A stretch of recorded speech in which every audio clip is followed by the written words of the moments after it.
무인도에 떠오른 검은 수수께끼. 더욱더 바닷바람이 거세진 새벽. 독초우. 섬은 바다 위에 외롭게 둥둥 떠 있다. 이 작은 섬은 마치 세상의 끝에 버려진 듯 삐죽삐죽한 암석과 무성한 이끼로 뒤덮인 바위가 흉물스럽게 자리 잡고 있다. 섬 전체를 감싼 굵은 안개띠는 너무나 짙어서 불빛 하나조차 간신히 통과할 수 있었다. 항로 표지 관리소의 직원 왕보는 이른 새벽 정기 점검을 위해 무거운 방수복을 챙겨 입었다. 그의 신발이 바닷물에 젖은 돌길을 밟을 때마다 질퍽거리는 소리와 함께 모래와 조개 껍질이 까끌까끌하게 발밑에 으스러졌다. 머릿속엔 밤새 누적된 피로가 남아 있었지만 오랜 습관처럼 주의를 경계했다. 정상적인 업무였다. 그러나 그날의 새벽은 뭔가 찝찝한 기운이 섬 전체를 뒤덮고 있었다. 파도가 산산이 부서지는 소리, 곤히 잠든 섬의 정막, 그리고 바람결에 섞여 들어오는 썩은 무언가의 냄새. 갑자기 왕보의 시야 한 구석에서 미묘한 움직임이 포착되었다. 바위 언저리에 무심코 버려진 듯한 커다란 무언가. 다른 날 같았으면 그냥 지나쳤겠지만 오늘따라 집요하게 왕보의 시선을 붙잡았다. 그는 조심스럽게 다가갔다. 그 정체는 다름 아닌 쇠로 두껍게 보강된 검은색 트렁크였다. 트렁크 표면은 바닷물에서 오래 표류한 듯 녹이 슬고 해조류가 얼기설기 감겨 푸르게 번들거리고 있었다. 가까이 다가가자 트렁크 위에는 무언가 긁힌 자국, 눌린 자국들이 선명히 남아 있었다. 선명한 혈흔 자국이 굳어 휑한 갈색을 띠고 있었다. 트렁크는 묘하게 무거워 보였고 사슬이 그 주위를 몇 겹씩 감고 있어 그냥 열기엔 꺼림칙한 느낌이 강하게 들었다. 왕보의 손등에 소름이 쫙 끼쳤다. 그는 무전기로 본소의 상황을 알린 뒤 삼중으로 감긴 사슬을 풀어보려고 애썼다. 쇠사슬은 마치 트렁크와 한 몸인 듯 단단하게 엉켜 있었고 하나하나 끈질기게 조여져 있었다. 응급팀이 도착했을 때 현장은 먹먹한 긴장감과 두려움으로 휩싸였다.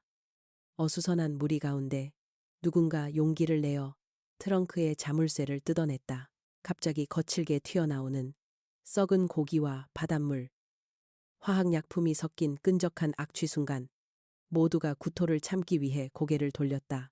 트렁크 뚜껑이 천천히 열리자 안에서 곰팡이 핀 천조각이 흘러내리며 깊은 어둠을 뿜어냈다. 빗줄기가 내부에 닿자 끔찍하게 훼손된 인체 일부가 기괴한 자세로 꼬여 있었다.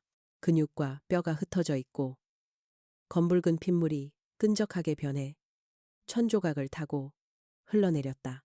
희미하게 남아 어린 여자의 망가진 신체가 확인됐다. 부패가 진행되어 피부는 검푸르게 변색되고 손가락은 여러 개 빠진 상태였다. 가장 오싹한 것은 시신의 다리에 새겨진 새카만 고양이 문신. 그 초점 없는 검은 눈동자가 마치 죽어서도 무언가를 응시하는 듯 왕보의 등줄기를 식은땀으로 적셨다. 트렁크 주변에는 해조류와 어류 잔해 그리고 이질적인 검붉은 섬유 조각들이 흩어져 있었다. 혹시 누군가 항구나 배에서 내던진 건 아닐까? 하지만 이 트렁크 그리고 안에 든 무엇든 섬 전체에 차가운 공포와 숨막히는 수수께끼를 선사했다. 왕보는 온몸에 소름이 돋은 채 사람들로 북적이기 시작한 섬을 바라보며 생각했다. 이 조용한 무인도는 이제 세상의 온갖 악몽과 비극을 보여주는 무대가 되어버린 것이다. 부패한 시신, 어둠 속의 고양이 섬 전체를 뒤흔드는 비명소리와 함께 해안 경계선은 경찰과 응급 요원들로 북적이기 시작했다. 이들이 트렁크 앞에 모이자 섬의 습한 바닷바람조차 죽어버린 듯 무겁게 가라앉았다. 검은 트렁크의 잠금 장치가 떨리는 손끝에서 딸깍하고 열리는 순간 모두의 심장은 한순간 멈춘 듯했다. 뚜껑이 천천히 열릴 때 지독한 악취가 공기 중에 폭발하듯 퍼졌다. 눈물이 저절로 흐를 만큼 찌든 짙은 부패 냄새에 모두가 코를 막았다. 그 안에서 썩은 피와 액체가 물컹하게 흘러내렸고 곰팡이가 낀 헝겊과 썩은 세포, 복잡하게 얽힌 실타래처럼 인체 조직들이 뒤섞여 있었다. 한동안 아무도 숨소리를 내지 않았다. 마치 트렁크 안에서 나온 어둠이 세상의 모든 소리를 삼켜버린 듯했다. 트렁크 중앙엔 형체를 거의 알아볼 수 없는 젊은 여성의 시신이 있었다. 얼굴은 심하게 부패해 검붉게 변색되었고 눈구멍과 입, 귀 주변엔 벌레떼가 득실거렸다. 머리카락은 대부분 빠져 있었지만 몇 가닥이 트렁크 벽에 들러붙어 있었다. 신체는 비틀리고 꺾인 채로 트렁크에 맞춰 무참히 구겨져 있었다. 팔과 다리 관절이 부자연스럽게 꺾여 있었고 손가락 몇 개는 뚝 잘려졌다. 손톱 밑에는 검붉은 이물질 아마 마지막까지 저항했던 흔적이 가득 끼어 있었다. 경찰은 손전등 빛에 의지해 시신 전체를 주의 깊게 살폈다. 희미해진 피부 사이로 수십 개의 푸른 멍과 붉은 찰과상 자국이 두드러졌다. 시신 옆에는 끈적한 검붉은 피, 머리카락, 그리고 파랗고 빨간 천조각이 섞여 있었다. 마치 누군가 서둘러 뭔가를 감추기라도 하려 했던 것처럼 트렁크 안팎은 무질서하게 어지러워 있었다. 그러나 경찰들은 이 끔찍한 현장보다 더 충격적인 장면에 직면하게 된다.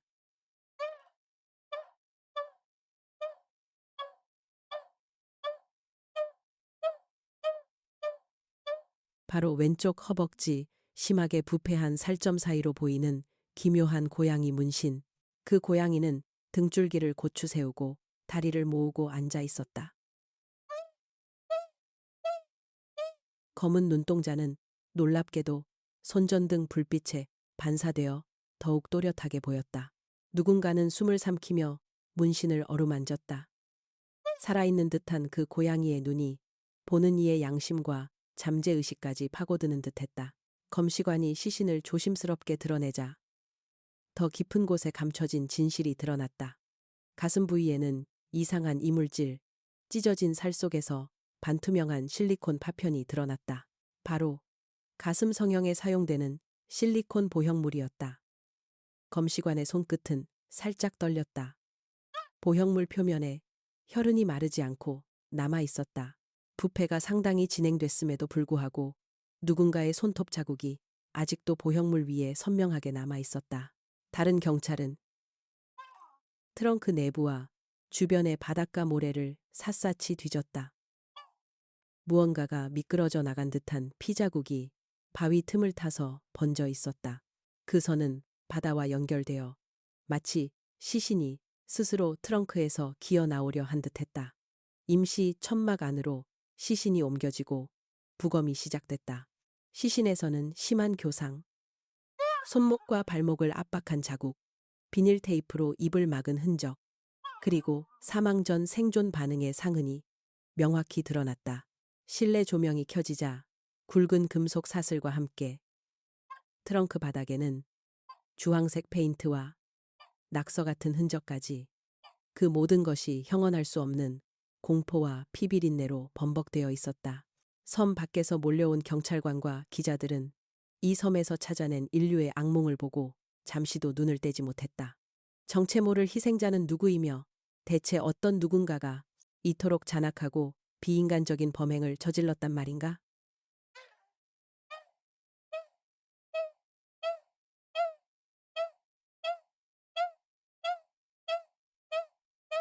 그리고 그 순간에도 바다 건너 도시의 불빛은 태연하게 반짝이고 있었다.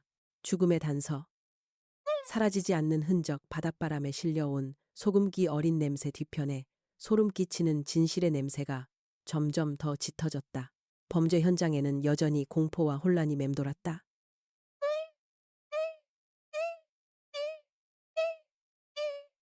경찰과 검시관들이 두꺼운 장갑을 낀 채 트렁크 안팎을 샅샅이 훑고 있었다.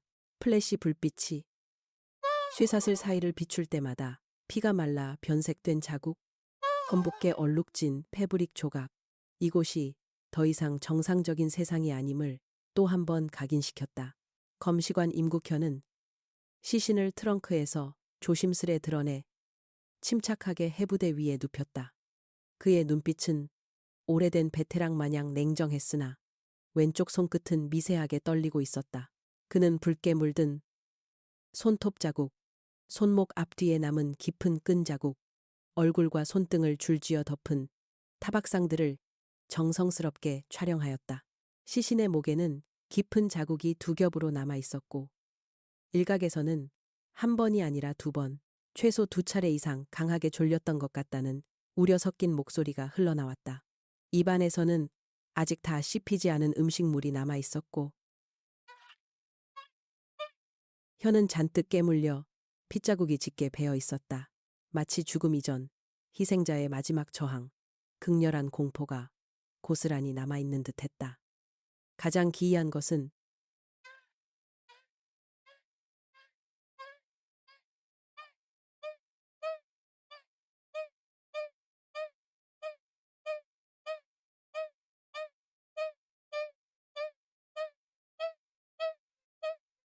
일반인이라면 알아차리지 못했겠지만 처참하게 훼손된 시신의 한복판에서도 이들만큼은 온전히 남아 있었다. 경찰은 이물질에서 제조번호와 브랜드 마크를 미세 현미경으로 식별해냈다. 그 순간 범행과 희생자 신원에 대한 새로운 물꼬가 트였다. 이건 일반 병원의 값싼 보형물이 아니야. 임국현이 중얼거렸다. 여기 새겨진 문양, 그리고 시리얼 넘버, 고급 영국 브랜드다. 경찰 수사팀은 곧바로 국내 병원 보형물 유통 기록을 요청했다. 인상 깊었던 것은 제조사에서 각 제품의 유통 경로, 구매 병원, 담당 의사의 실명까지 체계적으로 기록해두고 있다는 점이었다. 이 보형물은 전 중국에서 단 29쌍이 유통되었고, 구매자 신원을 추적하면 단서가 될 수 있었다. 현장 분석이 계속됐다. 트렁크 안의 벽면에는 긁힌 자국, 손톱이 긋고 문질렀던 흔적이 무수히 남아 있었다. 어두운 바탕지에는 누군가 마지막 순간까지 탈출하려 죽음과 싸웠던 처절한 흔적, 짧게 잘린 머리카락과 피부 조직이 여기저기 엉켜 있었다. 시신 하반신에서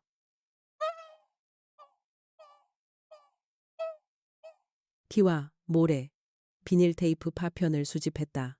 허벅지와 발목엔 테이프 자국이 겹겹이 나 있던 반면 손목은 힘을 다해 저항하다 상처가 더 깊은 듯했다.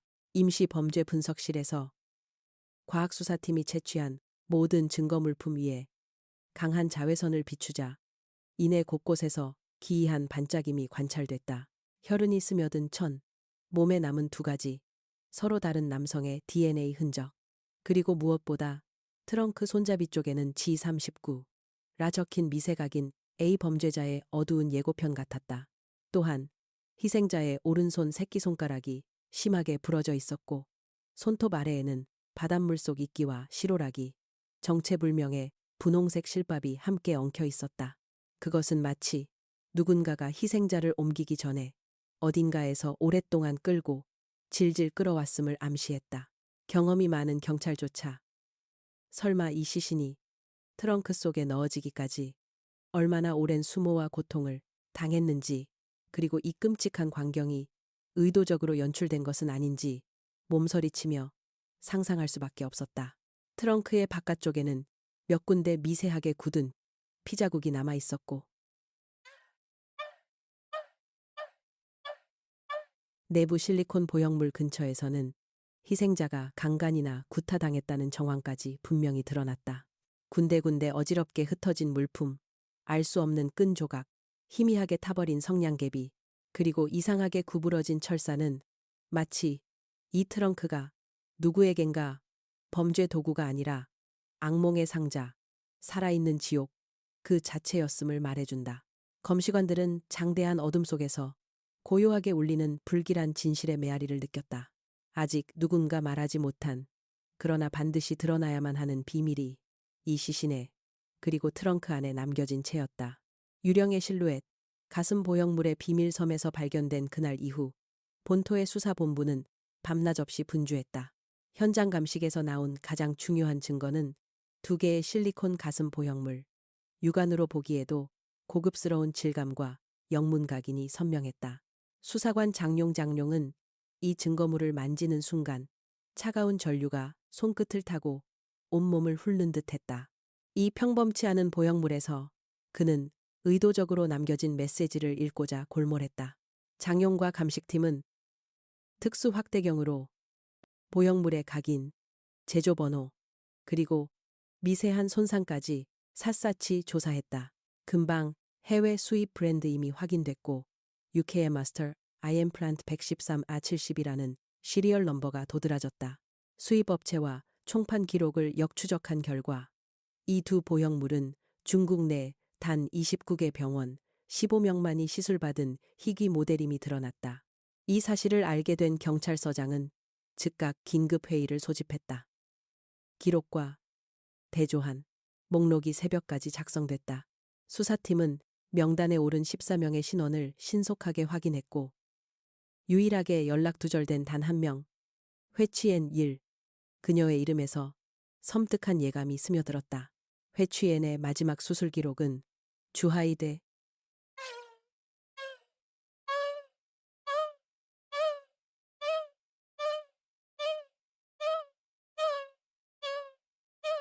기재된 시술 날짜는 실종 시기와 정확히 맞물려 있었다. 수사관들은 그녀의 별난 아름다움 집착과 과거 행적을 따라가며 더욱 소름 끼치는 단서를 맞닥뜨린다. 병원 실장의 증언에 따르면 회취에는 6차례나 얼굴 몸을 바꿨고 늘 시간에 쫓기듯 초조함을 드러냈다. 수술 마지막 날 그녀는 거울을 들여다보며 이상하게 비틀린 미소를 지었다고 한다. 직원 중 한 명은 그날 밤 병원 휴게실에서 누군가의 흐느낌과 낮은 목소리를 들었다고 증언했다. 이 얼굴로 다시 태어나면 세상 누구도 날 못 알아보겠지. 수사 과정에서 회취엔이 남긴 짧은 메시지와 SNS 사진들이 단서가 되기 시작했다.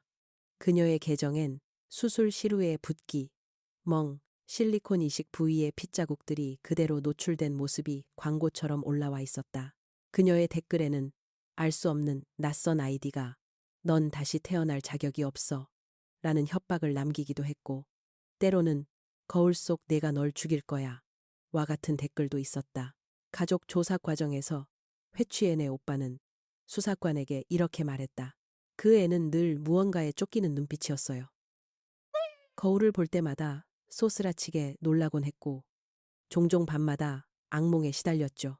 며칠 전엔 내가 죽으면 날 절대 찾지 마 라는 쪽지를 남겼더군요.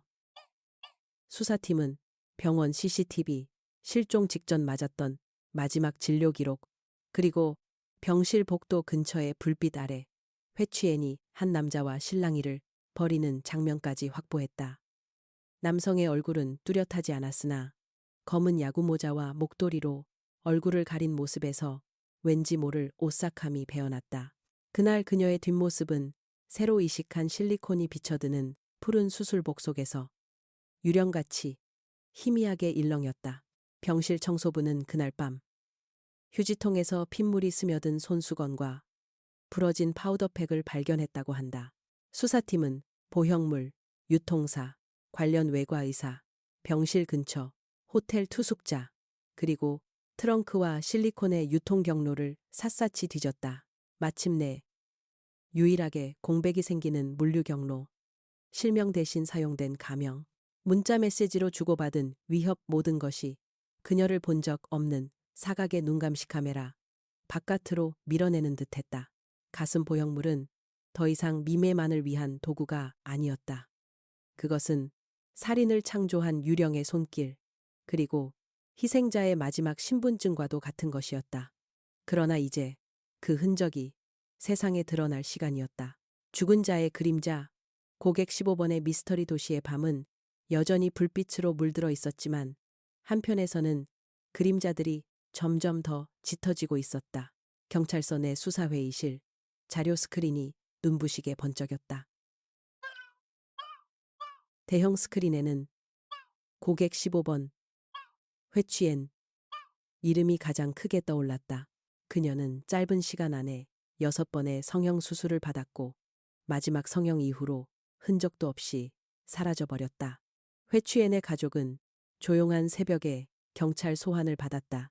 중년의 부친은 거칠게 손을 떨고 있었고 어머니는 이미 얼굴이 하얗게 굳은 채 주저앉아 있었다. 오빠는 숨을 몰아쉬며 증언을 시작했다. 요즘 들어 동생이 극도로 예민해졌어요. 누군가에게 계속 쫓기는 것처럼 거울만 보면 경련을 일으켰죠.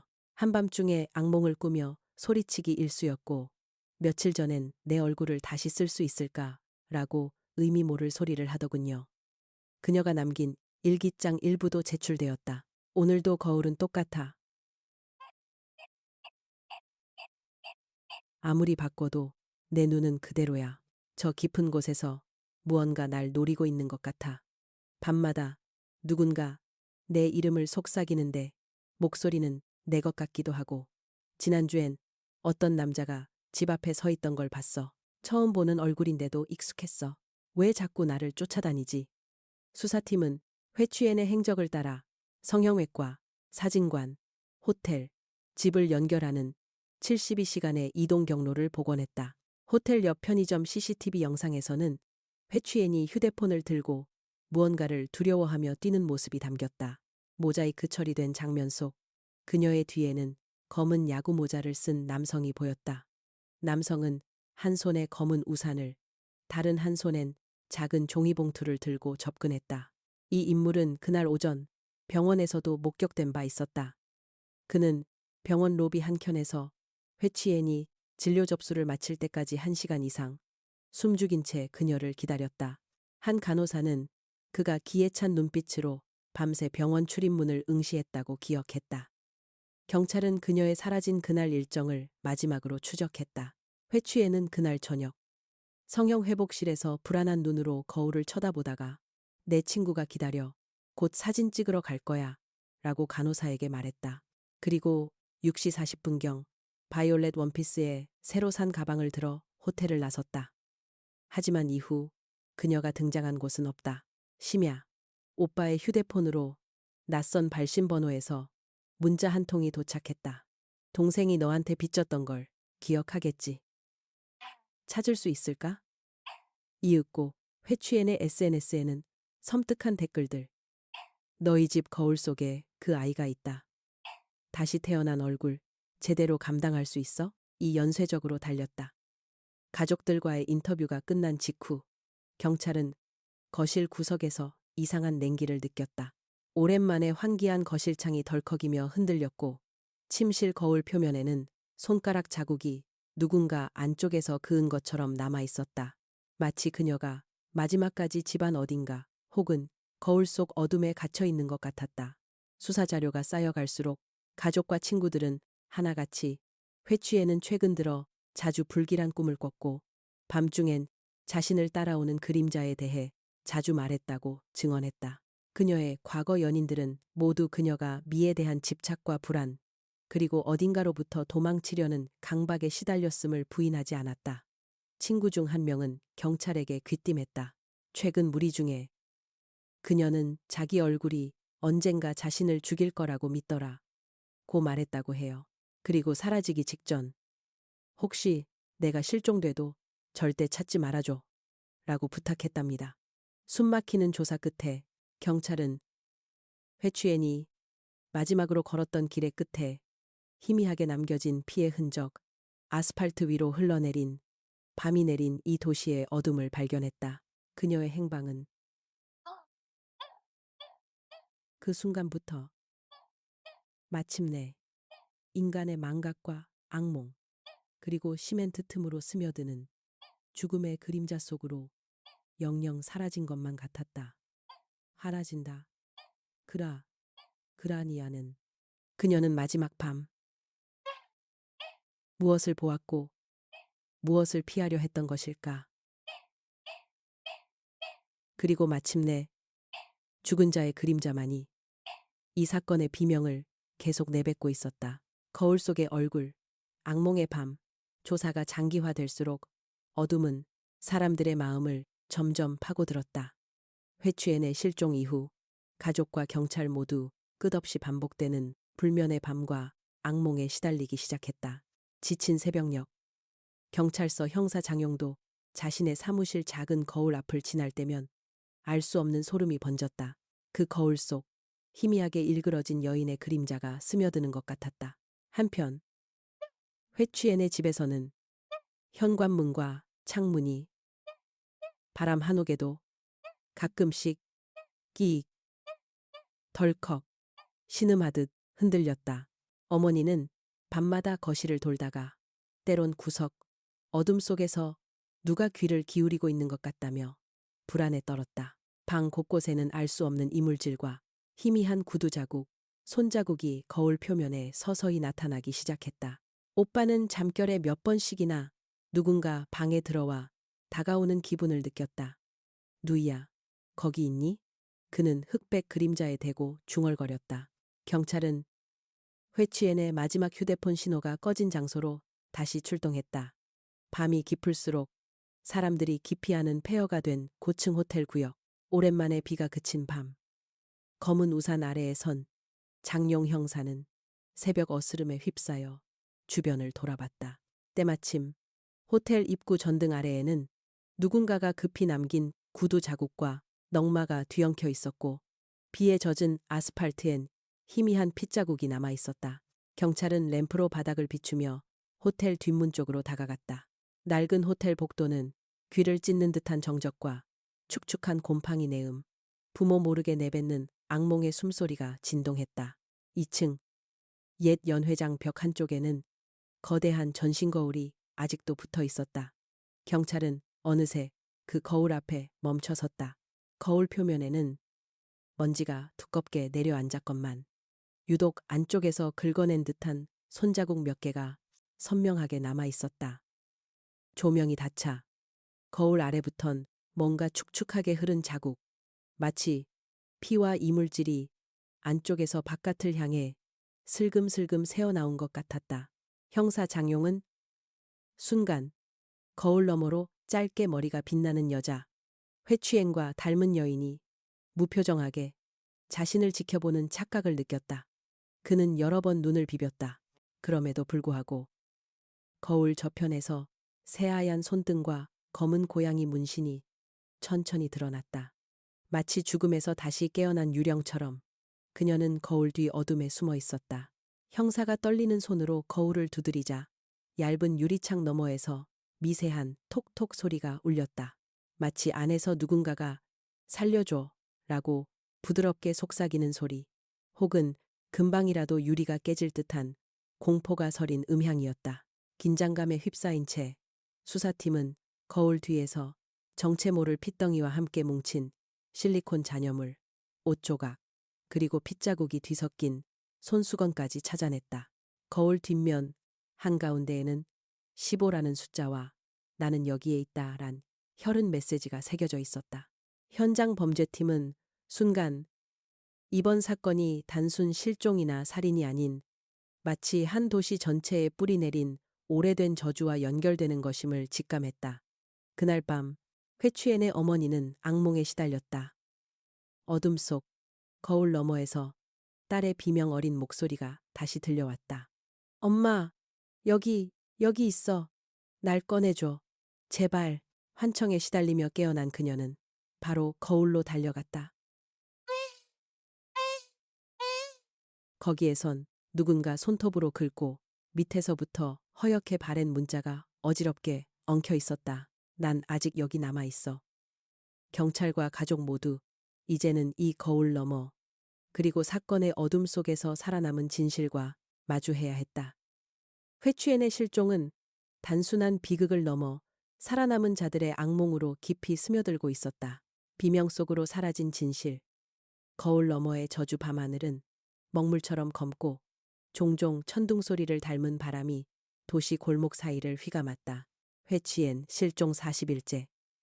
그 누구도 사건의 실마리를 풀지 못한 채 시간만 흘러가고 있었다. 경찰서 수사기록실에서는 등불 불빛만이 희미하게 어두움을 밀어냈다. 장용 형사는 나흘 내내 잠도 못 자고 종이 더미와 씨름 중이었다. 다른 팀원들은 피로와 무기력에 빠져 하나둘씩 제풀에 나가 떨어졌다.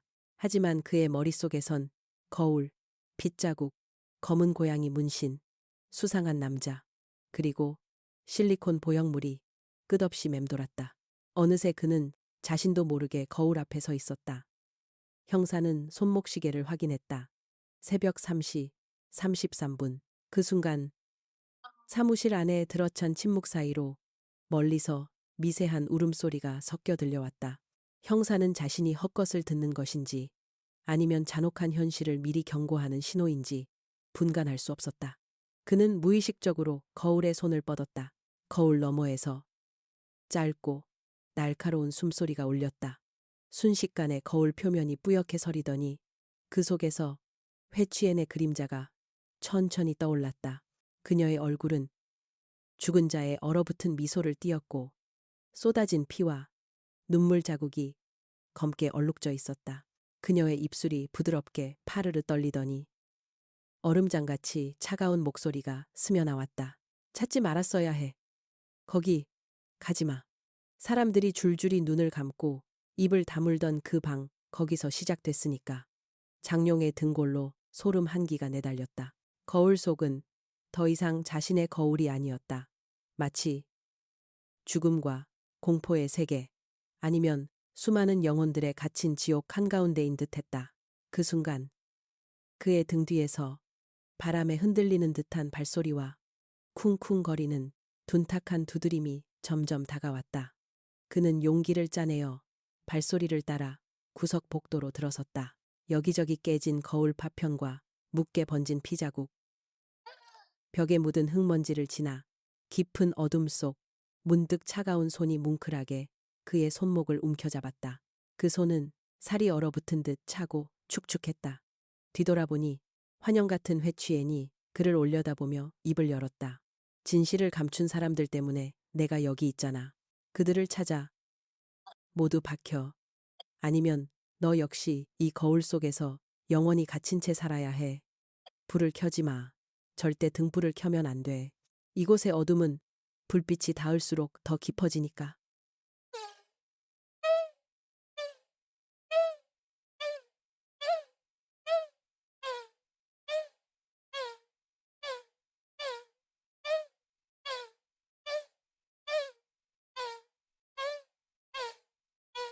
장룡은 비명을 삼키고 뛰쳐나왔다. 경찰 팀원들은 기이하게 아무런 소리도 내지 않은 채 모두 어딘가에 빠져 있는 듯 몽롱한 눈빛으로 허공을 응시하고 있었다. 도처에는 유리잔 쪼가리와 책상 위 손톱 자국, 그리고 15라는 숫자가 빼곡하게 낙서되어 있었다. 같은 순간 회취엔의 집에서도 이상현상이 계속됐다. 오빠는 밤마다 불을 꺼도 깜빡이는 손전등 아래서 문득문득 거울 속 누나의 목소리를 들었고, 어머니는 악몽 속에서 수도 없이 딸의 손목과 피에 젖은 원피스, 검은 고양이 문신을 목격했다. 거울을 덮으세요. 부디 아무도 못 보게 해주세요. 모치는 손이 떨려 더는 말을 잇지 못했다. 며칠 후 수사팀은 죽음의 거울 호텔 실리콘 보형물 흰 원피스 익명의 남성이 5개 키워드를 중심으로 다시 추적을 시작했다. 그 과정에서 발견된 오래된 병원 사진 한 장, 그 속에는 회취엔 말고도 비슷하게 생긴 몇 명의 소녀들, 그리고 흐릿하게 배경에 섞인 그 수상한 남자와 기묘한 고양이 문신이 함께 있었다. 경찰과 가족, 모든 생존자들은 점점 명확해지는 저주의 실체 앞에서 등줄기를 타고 오르는 한기와 공포를 느꼈다. 진실을 쫓는 자의 눈밑, 죽음과 거울, 그리고 미미의 환영이 춤추는 그곳, 탐욕과 집착, 그리고 죄의식이 만들어낸 저주는 아직 풀리지 않았다. 마지막으로 새벽 미명, 형사 장용은 얼어붙은 거울 앞에서 마지막 경고를 듣는다. 입을 닫은 자와 눈을 감은 자, 그 모두가 끝내 이곳에 남았어. 거울 너머, 이제 내 차례야. 장용의 비명은 아무도 들을 수 없었다. 오직 거울 너머, 영원히 갇힌 자들만이 그 비명을 따라 함께 사라질 뿐이었다. 마지막 문, 영원의 문턱에서 이제 더 이상 낮과 밤의 경계마저 무의미해졌다. 회취엔의 실종, 잇따르는 악몽과 거울 현상, 그리고 경찰조차 감당할 수 없는 죽음의 저주가 도시 전체를 뒤덮고 있었다. 사람들은 내내 얼어붙은 창밖 어둠만 응시했고 소문은 자라나 괴담이 되어 거리를 떠돌았다. 그만큼 경찰서 수사팀은 한계에 몰렸다. 장용 형사의 실종 이후 부서 전체가 공허한 정적에 갇혔고 형사의 책상 위에는 여전히 깨진 거울 조각과 15란 숫자가 핏물처럼 번져 있었다. 딸을 잃은 회취엔 가족은 극심한 불안과 환청에 시달렸다.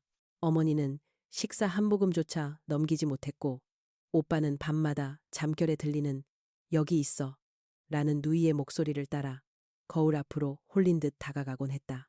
거울을 덮으려 해도 아침이 밝으면 다시 흙먼지와 손톱 자국, 사건 당일 회취엔이 입었던 피로 물든 흰 원피스의 그림자가 어렴풋이 드리워져 있었다. 어느 새벽 오빠는 감미롭지도 거칠지도 않은 이상한 온도의 손길을 등에 느끼며 잠깐 잠에서 깼다. 발끝에 서늘한 서리가 내린 듯 싸늘했다. 일어나 거울 앞으로 다가가는 순간 거울 저편에서 또렷이 눈을 뜨고 자신을 바라보는 누이의 모습이 드러났다. 형, 무서워. 나 여기 갇혔어. 열쇠를 함께 찾지 않으면 아무도 이 저주에서 벗어날 수 없어. 오빠는 흔들리는 눈동자로 거울을 두드렸다. 그때마다 어둠이 거울 안과 밖을 교차해 삼키는 듯 진동이 퍼졌다. 실내엔 알 수 없는 차가운 맛과 오래된 먼지, 낡은 피냄새가 희미하게 배어 있었다. 집안 구석구석에서 핏자국에 섞인 긴 머리카락과 부서진 보형물 조각, 그리고 여러 번 찢긴 원피스를 얼기설기 이어붙인 실밥이 발견됐다. 모든 흔적은 한 방향 오래된 호텔의 지하실로 향하고 있었다. 그 시각 호텔의 장기 투숙객이던 노파가 갑작스레 경찰서로 찾아왔다. 여긴 예전에도 사람이 자꾸 사라졌어. 모두 거울을 본 후였지. 거울 아래 오래된 붉은 문을 조심해야 해. 열쇠가 그 안에 있어. 노파의 눈빛에는 확신과 광기가 엉켜 있었다. 수사팀은 마지막 희망을 걸고 호텔 폐쇄 구역, 한 번도 공개되지 않은 지하 2층으로 들어갔다. 지하 복도는 심연 같은 검은 어둠과 현실과 꿈의 경계가 무너진 듯한 창란에 휩싸여 있었다. 복도 끝에 거대한 붉은 문, 그 위엔 낡은 실리콘 보형물과 피에 젖은 흰 실밥이 다닥다닥 붙어 있었다. 문 손잡이 아래에는 또렷하게 15 숫자가 핏빛으로 새겨져 있었다. 장용 실종 당시 몸에 달려있던 경찰 배지와 회취엔의 손목시계, 그녀의 사진 몇 장이 모조리 문 앞에 널려 있었다. 수사팀은 마침내 문을 열었고 그 순간 천둥처럼 깊은 비명소리가 호텔 전체에 울려 퍼졌다. 지하실 안은 한겨울 얼음을 품은 듯 서늘했고 사방 거울판 벽에 수십 명의 얼굴이 얼룩진 채 붙박여 있었다. 얼굴마다 희미한 비명, 찢긴 눈동자, 할 말을 다 못한 듯한 입술, 때로는 울부짖고, 때로는 웃고, 때로는 아무 표정 없이 허공을 미친 듯 노려보고 있었다. 지하 구석에는 이미 형체를 알 수 없을 만큼 훼손된 시체와 실리콘 조각, 완전히 썩은 원피스, 그리고 영원의 문턱에서 기다리겠다라는 핏글씨 메시지가 남아 있었다. 거울을 보는 순간 저주는 시작된다. 넌 누군가의 얼굴을 빼앗으려 했으니 남은 자도 영원히 거울에 갇히게 된다. 경찰 중 한 명이 거울 앞에서 무심코 손을 뻗었다.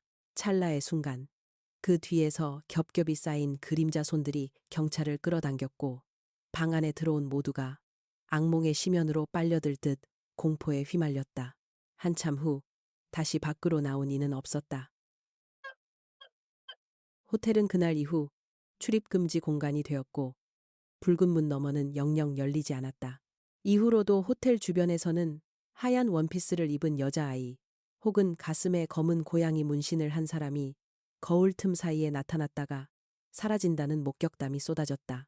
시민들은 더 이상 그 호텔을 그리고 이상한 거울을 쳐다보지 않게 됐다.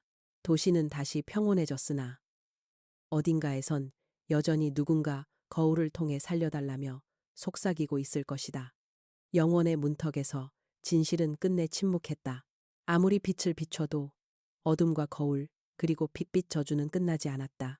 거울의 심연, 악몽의 문이 열릴 때 시간은 멈춘 듯 흐르고 호텔 진입이 차단된 이후에도 불가사의한 이야기들이 도시 곳곳에서 들려왔다. 출입금지 호텔 근처 벽엔 여기서 멈춰라는 낙서가 그려지고 아이들은 그 근처만 지나가도 찬바람과 싸늘한 한기 앞에 발걸음을 멈추곤 했다. 하지만 인간의 호기심은 금기를 부르고야 만다. 사건 발생 90일 후 독립 인터넷 방송을 하는 한 무리의 젊은이들이 도시 괴담 실체를 파헤친다는 명목으로 호텔에 잠입했다. 플래시 빛이 어둠을 가르고 카메라 렌즈가 낡은 로비와 버려진 소파, 먼지 앉은 거울과 핏자국 중 일부를 영상에 담았다.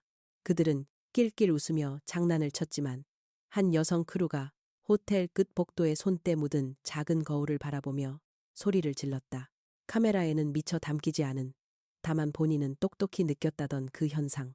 거울 속에서 제 얼굴과 함께 또렷이 비친 원피스를 입은 여자의 얼굴, 귓가에 맴도는 낮고 길게 울리는 여기에서 나가 라는 속삭임. 크루들은 어리빠진 표정으로 장비를 챙기고 급히 호텔을 빠져나왔다. 그날 밤 이후 영상에는 이상한 잡음과 그림자 노이즈, 붉고 검은 얼룩들이 슬며시 번지는 현상이 반복됐다. 촬영자들은 한 명씩 이유 없는 두통 악몽 불면에 시달렸고 그들 중 한 명은 방송 중 거울 뒤에 누가 있어, 나를 보고 있어, 잠들면 안 돼, 거기에 끌려가 라는 말을 남기고 실종됐다. 도시 전체가 서서히 조용한 공포에 잠식됐다. 형사장용의 실종 소식 또한 사람들 입에 오르내렸다. 경찰 내부에서도 거울 앞에서 마지막으로 봤던 것들이 그의 기억과 인격을 파괴했다는 소문이 번졌다. 경찰서 포렌식 요원 중 한 명이 호텔의 붉은 문에서 수집한 흙과 핏자국, 실리콘 잔여물 샘플을 밤 늦게까지 분석했다. 그날 밤 그는 희미하게 유전자, 일치, 회취행과 또 다른 여성. 도대체 이 안에 몇 명이 갇혀 있는 거지? 라고 중얼거렸다. 다음 날 아침 그의 자리엔 밀랍처럼 굳은 얼굴 표정과 얼어붙은 손, 그리고 거울 속의 심연을 들여다보지 말라는 쪽지 한 장만 남아 있었다. 이후로 호텔 주변 CCTV엔 한밤중마다 흰 원피스 소녀가 외벽에 생긴 작은 거울이나 우유 배달 차량, 창틀 너머로 얼굴을 드러냈다가 사라지는 장면이 잡혔다. 세간에선 거울에 잡힌 얼굴은 절대 잊혀지지 않는다는 도시전설이 퍼지기 시작했다. 한 시민이 방송 인터뷰에서 증언한다. 아이를 데리고 그 근처를 지나가려다 애가 갑자기 달려나가 거울을 붙들고 엄마, 안에 누나가 울고 있어. 간절히 도와달라고 해. 라고 말했죠. 우리 모두 순식간에 까마득한 한기에 얼어붙고 말았어요.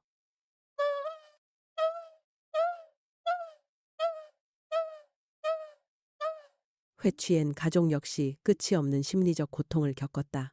어머니는 매일같이 거울을 천으로 가리고 가끔은 잠결에 손에 피가 묻은 채 깨어났다. 오빠는 악몽에서 반복해서 지하실의 붉은 문에 다가갔다.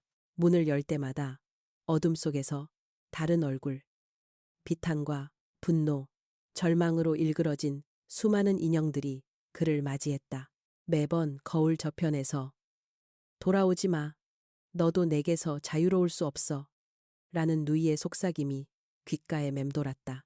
죽음의 호텔, 차단된 지하, 기이한 유전자 일치, 붉은 문과 그 너머의 얼굴 박제, 비극과 악몽이 끝나지 않는 도시는 아주 멀리서도 어둠에 잠기고 있었다.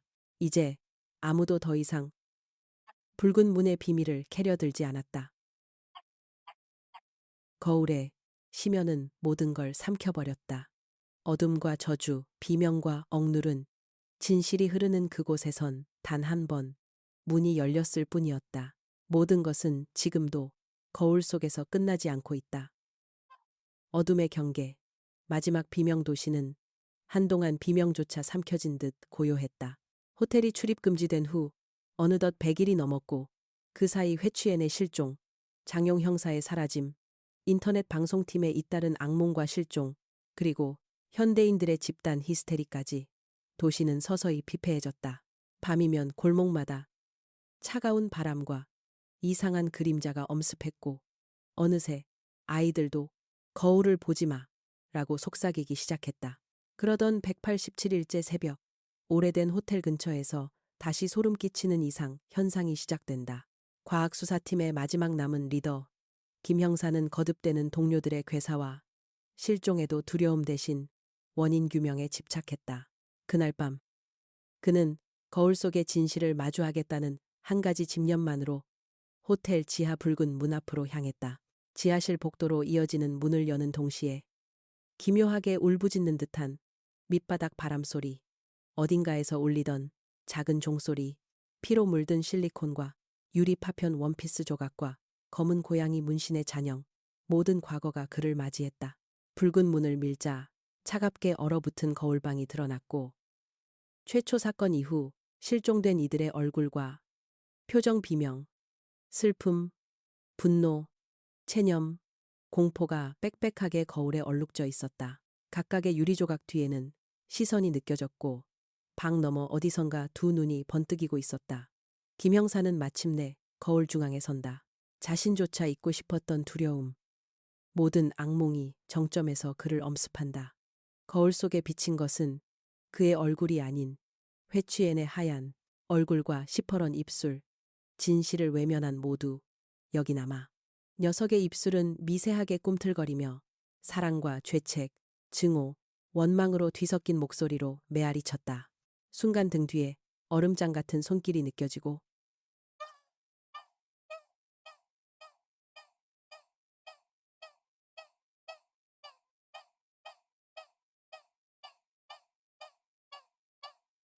김 형사는 돌연 거울에 끌려 들어가듯 현기증을 느낀다. 마마, 난단도, 가부다, 부리양, 바리양 선길이고 다리양 선길이고 하래 거울 너머로 죽은 장영, 실종된 방송팀 멤버, 그리고 수십 년 전 잊힌 잠긴 얼굴들 모두가 뒤섞여 손짓한다.